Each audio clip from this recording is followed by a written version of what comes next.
right, it's me again. It's me again. Yeah, we're gonna go over week 5 in the NFL. I know it's a little late, but hey, it's better than last week. Last week got added at about 10 after the kickoff of the noon games. Okay, so let's start here. Did pretty decent on the afternoon games. I got 1, 2, 3, 4, 5, 6, 7 games for including Thursday. Right. After that, then I got 1, 2 more. Right. One was a push. Still not bad. 7, 8, 9 out of the 16 minus 2, 14, 12. 9 out of 12, I want to say. 3 quarters. Not bad. It's way above Vegas. Pretty good this week. Usually what that means is if I did good, Average Joe did good, it means Vegas was hurt. That's usually how it goes. Just to do the numbers. That's just the way it goes. So the Thursday night game, Arizona at San Francisco. Arizona was a 3.5 point favorite. They actually won. Over under was 43. Went way over. I picked Arizona. I like Arizona. Everybody knows I like Arizona. And yeah, they actually delivered this week. San Francisco's not looking so good. I never thought they were looking good. I mean, I don't think anybody really thought they were looking good. Houston at Minnesota. You want to talk about looking good? Houston at Minnesota. Minnesota's favored by 7. They were at home. Okay, so that's 3 plus 4 because they're really doing good. Over or 40 and the half is the over under. That number started coming down. I think the over under line finished at 38. That's what the last recorded. Minnesota puts up 31 points by themselves. Houston puts up 13. So to go over, and I did pick Minnesota to cover, and they did. So that's the results of that game. Biggest takeaway, of course, Minnesota is still undefeated. The only undefeated team in the NFL right now. Who would have thought? Tennessee at Miami. Right now at the Miami, I think it was 2.5 Miami. So I picked Tennessee to win. The over-under was 44. This game went way over. Tennessee puts up 30 points. Tennessee takes it. I was correct about that. I don't know. Tannehill's days probably are numbered over in Miami, I want to say. I don't know what's going on with that team. And yeah, Tennessee doing a nice job week 5. New England at Cleveland. Cleveland, the only defeated team, or the only winless team in the whole NFL as of now. And not looking good. Things are not going to turn around there this year. I don't think so. You can fire every coach. It's just not going to work. I don't know. The line was set at 10. Biggest line. One of the biggest lines in the NFL. Actually, I think it was the biggest line in the NFL this week. 33-17. I don't know if you can hear me or not. I never did check that. Sorry if the volume sucks. I do have a microphone and amp here I can amplify the sound with, but didn't do it this time. Sorry. We'll keep rolling along here. 33-13. The line was 10. They easily covered. The over was 48, 33, 43, 46. Actually, it did not go over. 33, 43, 45, 6. So, if you picked the over like I did, you were wrong. But New England does win and covers. New York Jets at Pittsburgh. Line was at 9, I want to say. Another big line. No confidence in the poor Jets, huh? Well, Pittsburgh does cover 31-13. Second game that ended in 31-13 this week. And the over-under was 50. I picked the under, and I was correct. 31, 41, 46 points. And Pittsburgh does cover that 9.5, 10-point spread. I don't know. I mean, the Jets, they only have one win this season. I don't know what's going on with them. And well, Pittsburgh honored their way to being a contender with a pretty good record. giving this win. They're still on top. I think they're 4-0, 4-1, 4-1 for the season. Not bad. Pretty good, actually. Washington at Baltimore. Baltimore drops another one pretty close, within 6 points. Over under was 44.5. Washington. Actually, Baltimore favored by 4 points. Washington straight up wins this game, 16-10. So this is one of the games that I actually got wrong. I picked the over, and I picked the wrong team against the spread. And actually, I picked the wrong team, period, because Washington straight up takes this one.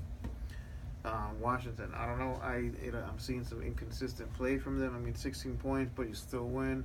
Hooray for you. Baltimore probably the one that we have to look at in this one. They have some issues. I mean, they should be a better team than what they're playing, but isn't that the case for them most every year, isn't it? Poor guy. Philadelphia at Detroit, 23-24 was the official score. The end of the score. Over under was at 46. This game did go 23-24. Let me see. Did it go over? 23 plus 24. What is that? 24, 48. Yes, it did. It did go over. Detroit was favored to win by 3.5. I didn't see it. I mean, I see Carson Wentz out there, and I'm thinking he's legit.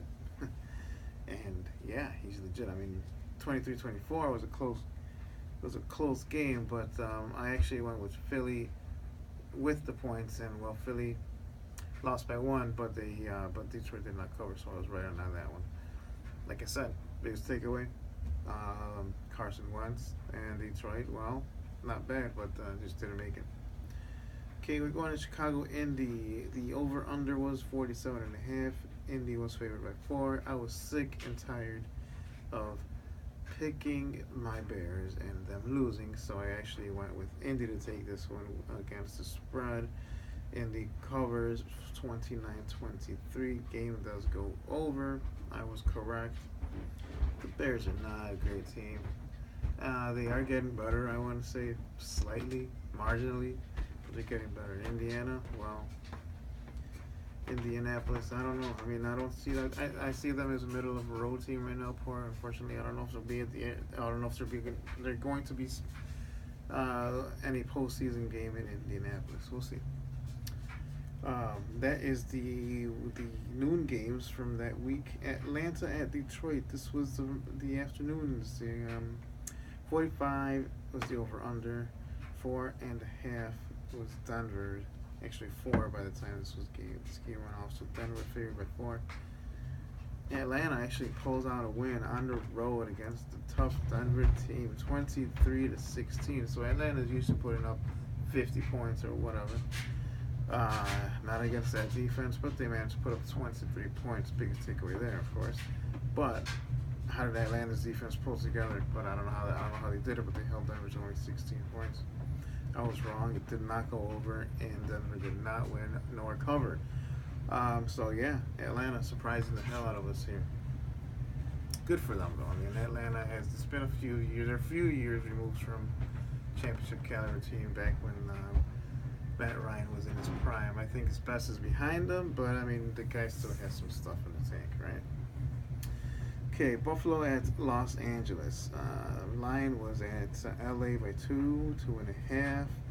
I went with Buffalo to win, so I got the 2.5. 41 was the over/under. I went over, and I was correct. Buffalo actually wins this one by a large margin, so I didn't know what the hell was going on with that one. In Buffalo, they surprised the shit out of us. So I think it was as early as last week. They put up some stuff. They can do it. I think it's just a matter of them being coached right or something, and against a pretty lousy LA team. I don't know why LA was favored at 2.5 points. Who knows? I think everybody cleaned up on that one. That's all I can say about that one. San Diego at Oakland. This was Oakland by the standard 3.5. They were the home team. Went with the over on this one. We were all expecting a shootout, and yes, it did come to a shutout. However, I picked Oakland to win, and it looks like San Diego straight took this one. I picked Oakland to win. Oakland did not win. If you picked San Diego, you would have been in the money. But yeah, San Diego takes this one by 2 points. We were expecting a shooter. We did get the shootout. Spectacular play from both sides, but yeah, San Diego just putting their foot down. I think that was their second win. No, I'm sorry. I think that was was that their first win of the season? Let's check that. No.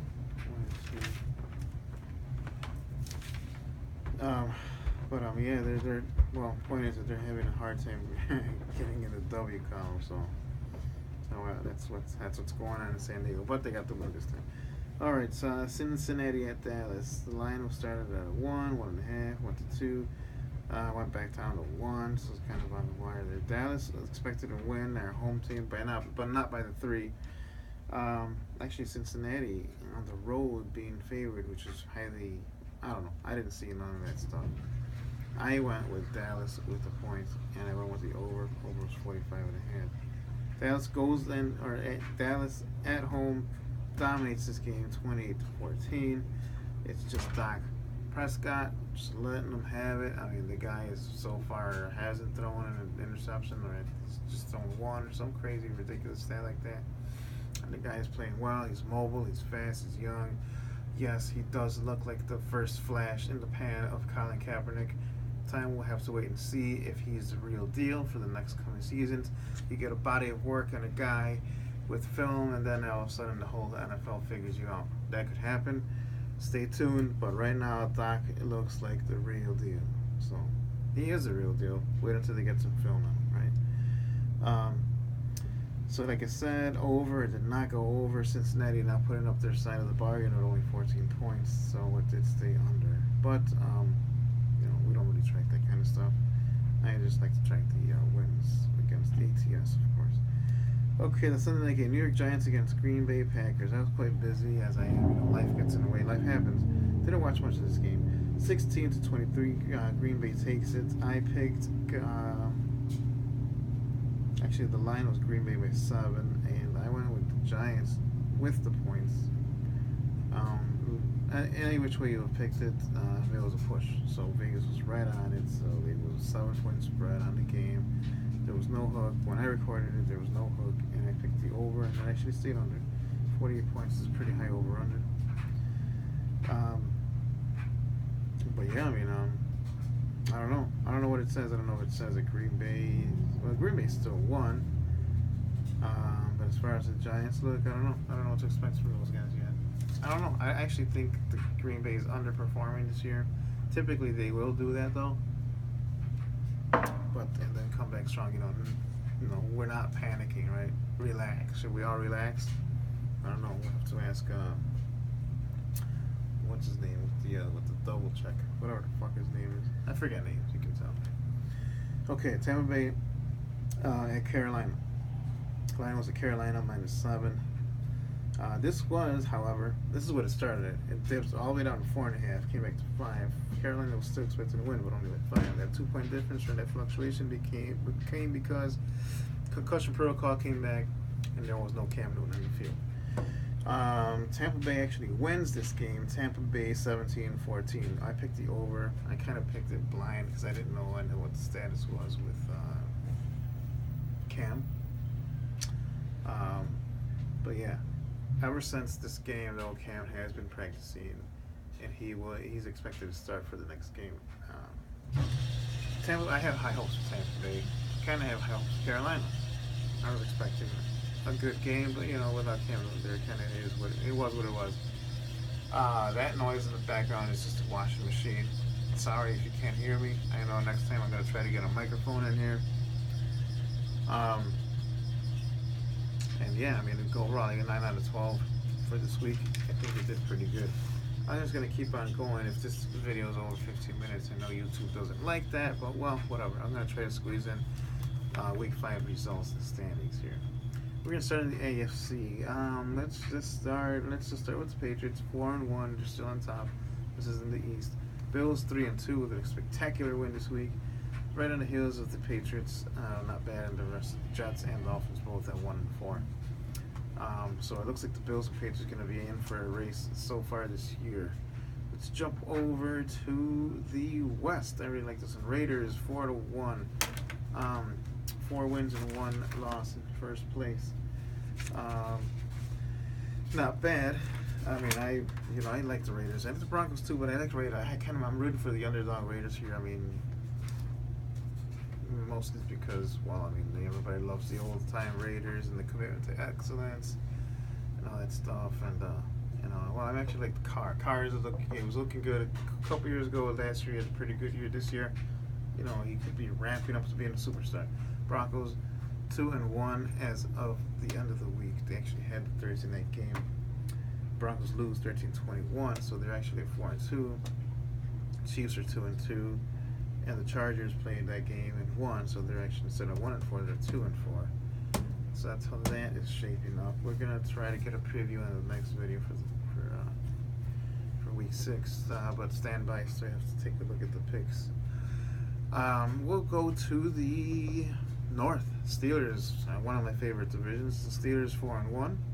Ravens 3-2, hanging in there. I mean, that's actually not bad. I mean, now that I look at their record, they're 3-2, huh? They could easily be 4-1 or even undefeated, given a few points difference. But that's always their story. Bengals 2-3. What's going on with them? I don't know. Everybody had them picked. Everybody had them earmarked. I don't see it. Browns 0-4. Well, everybody knows that. What's going on there? It's pathetic, honestly. What can you do? It's the NFL. They'll bounce back, right? Give them a few years. Texans 3-2 on top of the South. Titans 2-3. Colts 2-3, and the Jaguars 1-3. This division is not looking that good. You're probably just end up getting a winner here and going and losing. Right? It's way too early to be making predictions here, but I don't really see anybody coming out here. The Colts are struggling. The Jaguars not doing so well. The Texans injury. I mean, they lost their star. Well, my favorite guy in the NFL is gone for the season. So Titans. I mean, don't be surprised if the Titans actually come out on top. They look more healthy. I mean, if Mariota does what he's expected to do, you could get the winner from the Titans. It's too early to tell, but we'll see. Let's go to the NFC here. The Vikings, the best team in the NFL according to record. They're 5-0, the best team, the best record. Packers 3-1, not looking like the Packers, but relax. Lions 2-3, and the poor little Bears at 1-4, just puttering along. Let's see, the Cowboys 4-1. That's pretty good. 4-1. Everybody, he's back. He broke his back. No, he's back. No, he broke his back, but they still got a guy that's making shit happen. So good for them. And they're rookies. Both these guys. It's the rookie connection that Cowboys. Be interested to see what that freaking entremetido does down there once you get a healthy Romo. I mean, why the hell would you put a healthy Romo? It doesn't even make any sense. But I bet you that fucking clown does that. Sorry, Cowboy fans. I bet he's gonna do that. Eagles 3-1, not bad, pretty good. Another rookie quarterback doing well. Redskins 3-2, Giants 2-3. It's a very tight division. We'll have to wait and see on that one. Seahawks 3-1, Rams 3-2, Cardinals 2-3, and 49ers 1-4. 3-1 Seahawks. They're not looking like those same Seahawks and Rams in the mix there. Wow. And then Cardinals in third place. I didn't see that coming at all. Last couple of years, the Cardinals were consistently number one. This season, you were expecting them to break away from the pack. Nope. Still in the middle. I don't know. Falcons 4-1. Not bad, Falcons. Yeah, I was just talking shit about Matt Ryan not being in his prime. They're on top of the division. What the hell do I know, right? Hey, but I'm just like you. I'm just a regular dude. Buccaneers 2-3, Saints 1-3, and the Panthers 1-4. There you have it. Those are the results of Week 5. In my next video, we'll go over Week 6. We did have one go final already. Broncos losing to the Chargers, 13-21. So the Broncos not looking so good, and the Chargers, well, hooray for them, right? Okay, we'll be back next time. Thank you.